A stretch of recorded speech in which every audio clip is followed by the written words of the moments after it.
Good morning and welcome into First Take on this Memorial Day.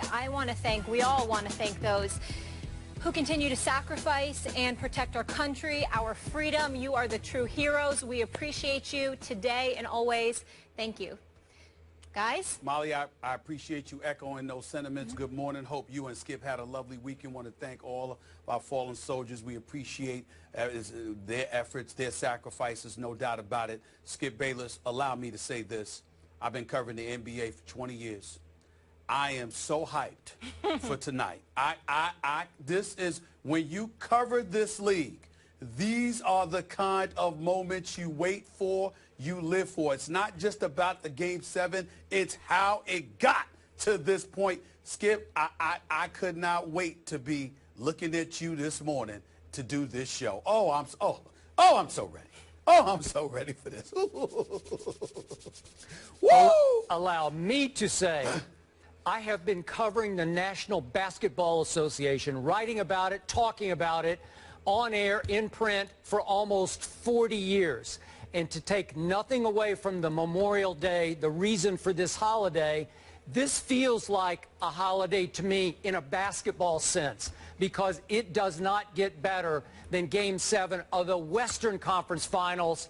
Steph versus Westbrook, Kevin Durant fighting for his Oklahoma City life against a record 73-win team, trying to come back from the 3-1 down dead. I don't know. I couldn't make it up. This is it. Very special. Like a kid Absolutely. on Christmas morning. All right, gentlemen. Let's do this. Let's do it. The Western Conference Finals continue to not disappoint. Saturday night, the Warriors rallied from 8 points down in the fourth to force a Game 7. The Splash Brothers combining for 72 points. Golden State became the first team in 16 years to win a conference finals game in which they faced elimination and trailed by as many as 8 in the fourth. Stephen A., how do you explain what happened on Saturday night? Well, there's a couple of ways to explain it. On the positive side, we'll go there first. The reigning defending NBA champions, led by a league MVP in Steph Curry, ultimately ended up being led by one who could make the case that he is indeed the best shooter in the game of basketball, and his name happens to be Klay Thompson. Skip, you know I've raved about Klay Thompson for quite some time, as has you. I think in making a contract in excess of $70 million, the Golden State Warriors have gotten away with a bargain, because this brother is one special ball player. He doesn't have the pretty handle and the ball handling skills of a Steph Curry. The showmanship, no, it's not there. But this dude is a sniper extraordinaire. He shows up under pressure. He shows up in big moments, and he shows up on both ends of the floor. And he was absolutely spectacular. As Charles Barkley said, his performance was utterly ridiculous. This dude was on another level Saturday night, and as far as I'm concerned, kept them in the game, because Steph Curry closed like he's capable of doing, but the Golden State Warriors collectively were not that great. But Klay Thompson was. So he showed up and obviously had 17 points in the fourth quarter, but ultimately Steph Curry stepped up and handled his business as well, sitting there, I think what he had, 29, 10, and 9. It was a very, very special performance on the part of Steph Curry, no doubt. That's the positive. The negative is this. I want to emphasize I'm talking about just one game. I'm talking about just one performance. I religiously state that Kevin Durant and Russell Westbrook are two of the 5 best players in the game. They are not stars. They are superstars, okay? And they're great ambassadors for the game of basketball. But we have to call it like we saw it. That was a choke job in Game 6. There is no other way to slice it. You commit 6 turnovers in the last 3 minutes of a game. You're Russell Westbrook, and you can commit 4 turnovers in the last 1 minute and 39 seconds. 3 turnovers in the last 55 seconds. That's a choke job. You can slice it any way you want to. You can't be great, great, great all the time, and then the moment comes where the game wanes, the pressure's on, and your palms get sweaty and your backside gets tight, and all of a sudden you can't make decisions that are right decisions. I want to go back to the positive by giving Andre Iguodala credit, because on one end, on the right wing, he's the one that stripped Kevin Durant. On the left wing, he strips Russell Westbrook and forces a turnover. He comes into the game with 6 minutes and 33 seconds left in the fourth quarter and he was just absolutely stellar. The reigning NBA Finals MVP was playing like that defensively and showed why he's Andre Iguodala, why he's the other AI for different reasons than the original AI, of course, but nevertheless potent in and all of itself. In the end, what it comes down to is the reigning, the defending NBA champions showed up, showed the poise necessary to remind everybody what champions are supposed to be made of. And those dudes in Oklahoma City aspiring to be champions were led by two superstars who acted like anything but, who choked when the pressure mounted, and as a result may have cost their team a trip to the finals. There is no other way to slice it.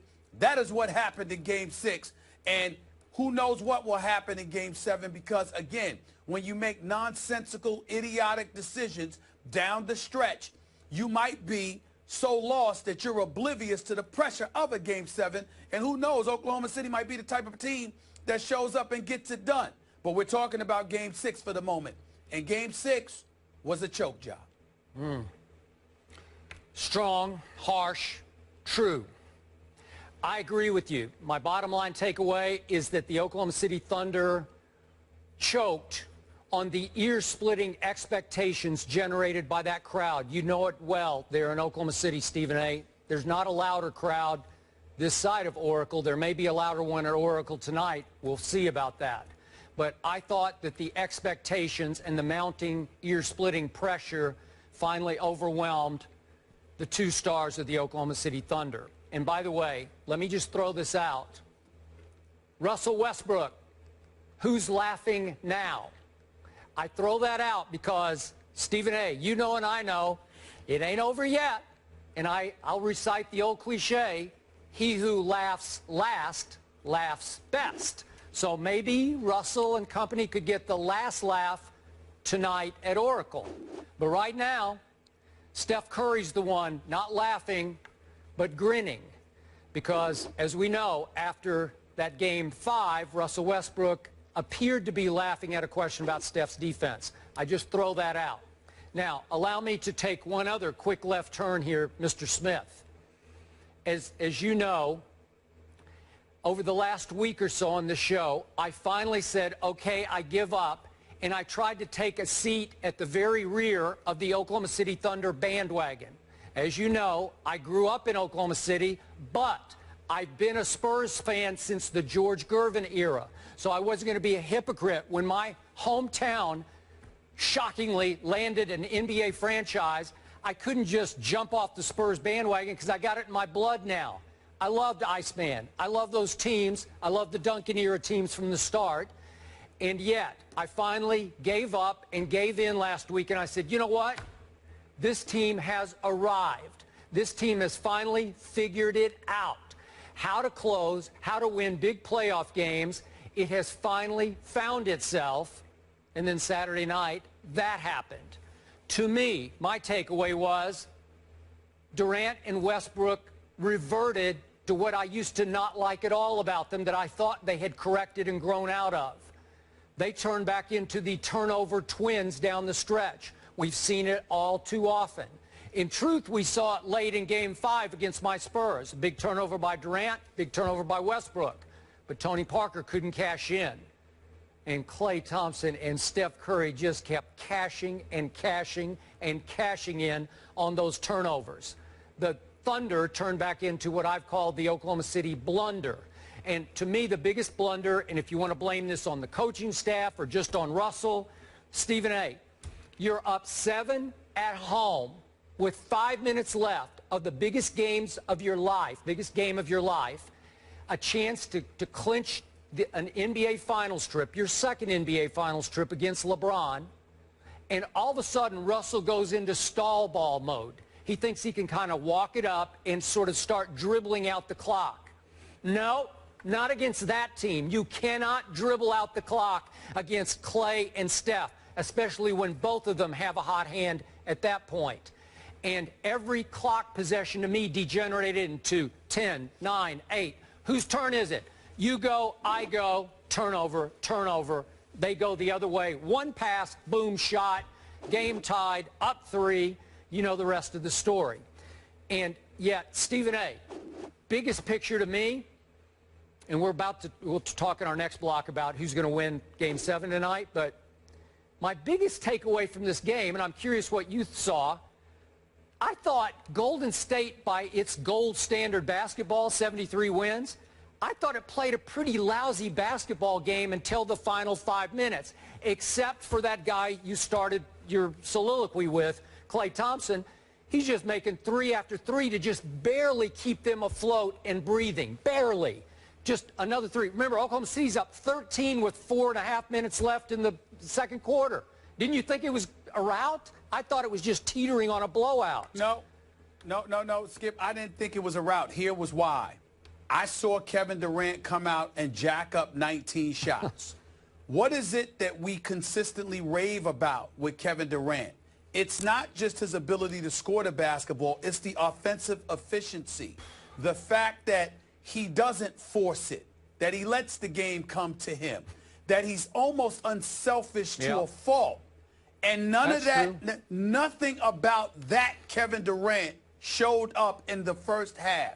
He was trying to go, I mean, literally, he was going 1-on-3 at times. He was forcing shots. And I understand Billy Donovan saying, keep it going, don't lose your confidence or whatever.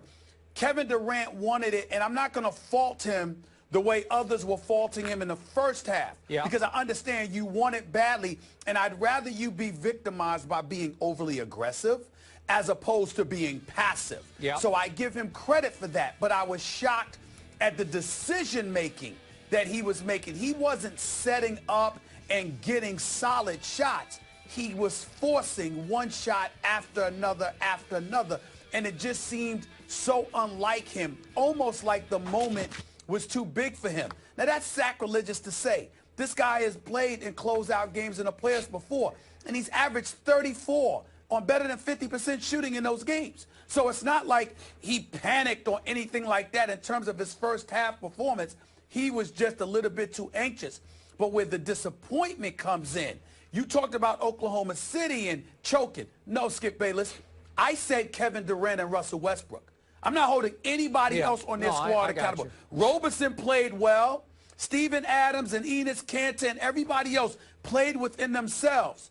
Those two guys forgot that they had their teammates around them. The trust that they showed in everybody throughout this series went right out the window when they sensed that they were 48 minutes away from a trip to the finals. It was almost as if they wanted to cement the fact that we are the reasons we're going there when everybody knows you're the reason they're going there, if indeed that were to be the case. And that's where this becomes so egregious, because you went away from what had been working for you for practically every game this series. If it was haphazard, that would be different.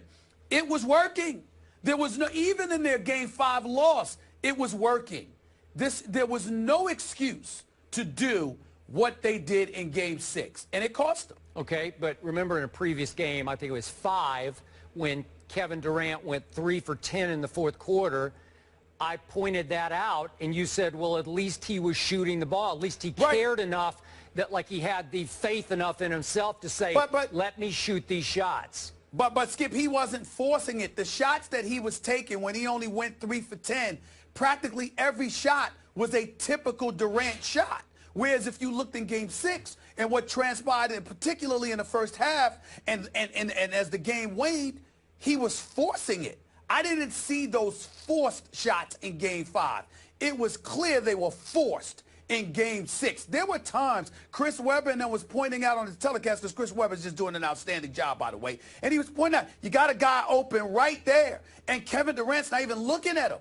Not even looking at him. And that's not Kevin Durant. That's not what he does. But he did it in Game 6. He didn't do that so much in Game 5. There were open guys in Game 6, and he was completely ignoring them and just jacking up shots. Okay, to your point, Enes Kanter, and whenever I've rooted against Oklahoma City, Enes scares me to death because, boy, he just makes shot after shot after shot. In this game, he'd made 4 out of 5 shots, didn't play a minute of the fourth quarter. That's right. Serge Ibaka has had a crazy don't get me started with him. But he'd made 5 out of 9 shots going to the fourth quarter. He got 1 shot in the fourth quarter. Well, Waiters has had a hot hand in other games, didn't have one in this hand, got 1 shot in the fourth quarter. Those guys have all been big shot makers, and to your point, Westbrook, Durant just said, no, get out of our way. We do this. This is our team and our time and our moment, and they couldn't get it done. I'm with you on Cantor and Waiters. Serge Ibaka's getting on my damn nerves. This guy made a name for himself being a defensive wizard and a shot blocker extraordinaire. Skip, he did make 5 of 10 shots, okay? The 5 shots he missed were all threes. He went 1 for 6 from three-point range. What the hell are you doing shooting 6 threes in a game for if you are Serge Ibaka? In the series. You're 6'10", maybe get your butt inside, okay? That's where you're needed. Golden State has nothing. They almost have nothing in the interior. I know Andrew Bogut can defend the front line, but he's pretty much the only one. Draymond Green has had block shots and he's rebounded, but those are usually against guards coming into the paint. A Serge Ibaka has plenty of action down low if he wants to be a man and go down low, which he is a man. Come on now. Okay. You know, I'm not saying you don't take a couple of threes, but you don't shoot 6 threes in a game if you're Serge Ibaka. Okay, but remember, when they go small and Steve Kerr sticks with Bogut, then they feel like they have a mismatch out at the three-point line because Bogut's not going to cover him. They're basically daring Ibaka to shoot those threes, and they got away with it this time. Well, listen, you say they got away with it. What I'm saying to you is that sometimes you look at Golden State's defense this year, it's not the same defense it was last year. Some of those lanes are as wide as Broadway on a Sunday morning, okay? you can go to the lane, you can go to the hole, you can make things happen. I promise you, and certainly not comparing LeBron James to a Serge Ibaka, but the flip, or vice versa, actually, but the flip side is this. I promise you, if Golden State wins tonight and they're in the NBA Finals, what you're going to see is LeBron James going to the hole. You're going to see that an awful lot. You're not going to see guys settling for threes. That's what Golden State wants you to do, because if you miss them, what happens? It's a long rebound, which leads to fast breaks, which leads to them getting open shots on the break, which feeds their offense. You don't want to do that. You're playing into their hands. Yep. You want to take it to the rack when the opportunity provides itself. And if you're Serge Ibaka, again, a couple of threes, fine. 6 threes? That just reeks of softness to me. You are 6'10". You are built like a man. You can make things happen in the post. You could go to the free throw line and make shots. Taking a couple of threes is fine, but you can't be settling for it and make that a prolific part of your offense and expect to win. I don't believe that. Okay, but when they go in, they look great, and it feels great. And well, damn it, they ain't going in Game 6. Okay. And it didn't take long to figure out they weren't going in. I got you, but what about when your 2 co-stars combined to go 1 for 13 from 3? Let's talk about that. What about how about the other 2 co-stars combined to go 17 for 32 from 3, mostly because of Clay, obviously, making his 11. But my point is, when 2 co-stars make 17 and your 2 co-stars in OKC make 1, it's 17-1. That's 16 more threes times 3. That's 48 more points. You're going to be in trouble. But Skip Bayless, I can tell you this. The word choke covers a lot of territory. Yeah. I don't have to go into those details. I said choke. I mean, what way do you want me to slice it? The turnovers, the three-point shooting? I mean, what do you want me to do? I mean, you know, the ill-advised shots in the first half. What I'm saying to you, I addressed that with one word, choke. Yep. It's just that simple. But the point is that in the end, I believe in Russell Westbrook and Kevin Durant and that they can make amends for that performance in terms of how they could potentially perform in Game 7. I would agree. I'm not calling them chokers. I'm just talking specifically about what I witnessed in Game 6. Yeah. Having said all of that, those other guys, you got to play within yourself. And if you Serge Ibaka, you're a man. You've been a man for years. You're one of the primary reasons they sat up there and said, okay, we can let James Harden go to Houston since he wants to be the man so badly. Yeah. Because we gonna keep Serge. Yeah. Well, you got to do it. If they wanted another three-point shooter, they'd have kept James Harden. Okay? You got to show up and be a man in the post area. Come on now. You can't do that. Not 6 sure he ever threes for has Serge been. Ibaka? I mean, come on. I think he's like a mid-range to three-point shooter. Remember what he did to my Spurs? What was it, 5 years ago? Mid-range is fine. Made 10 out of 10 in a game. Okay, that's fine. Mid-range is fine. You're 6'10" behind. Don't need to be more than 19 feet away from the basket and beyond. Okay. No, you need to get closer to the basket and play a man's game. Last quick point. We know what Klay Thompson can do. By the way, Klay scored 37 points in 1 quarter against Sacramento. Think about that. 37. It's craziness. It's video gameness. We know he can do that on any given night. He can also go cold on any given night. But here's my bottom line takeaway. I keep hearing, I don't know what you're hearing, but I've heard from a whole lot of people around the NBA that Steph Curry just ain't right. That his knee can't be much better than 50%. I keep hearing speculation from people I trust, people I've known for the longest, who say, you just know he's going to need some kind of surgical cleanup procedure on that knee once the season is over. That he no longer has the same stop-start quickness, the step-back quickness that he's had.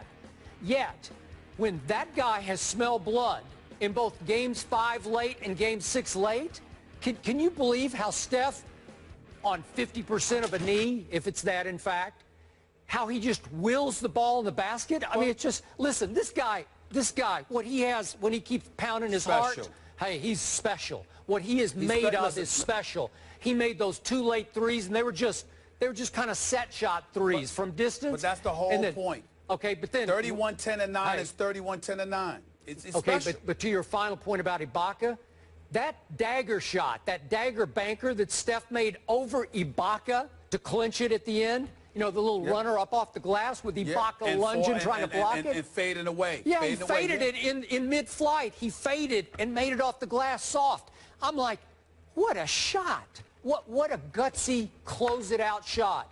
Klay made a bunch of great shots. He made these shots. Steph did. And that's why he's the back-to-back most valuable player. I mean, he's a bad boy. We all know this. I mean, he's the most. I mean, listen, he's very deserving of being a 2-time league MVP. He's a superstar of the highest order because more than anything, he closes. When it's time, he doesn't mind at all. He's going to close the deal. He's got Jordan-esque qualities. He does. Kobe qualities, D-Wade qualities in that regard. He's going to close. There's no question about it. But now, again, because of his greatness and because it's supplemented by the great shooting of Klay Thompson, we are going to find out about Kevin Durant and Russell Westbrook. I just can't wait. I wish the game was right now. I wish the game was right now. I can't wait to hear your prediction in our next block. Yes. Yeah. We'll get into it. ABC always be closing. So OKC missing out on a golden opportunity there, as Stephen A. described, a choke job. To put this in perspective, the last time a team came back from a 3-1 deficit in a conference finals was 35 years ago. The Celtics from the brink of elimination. The Warriors are now on the brink of the NBA Finals. Will they complete the comeback? That is next. Predictions. Stay with us.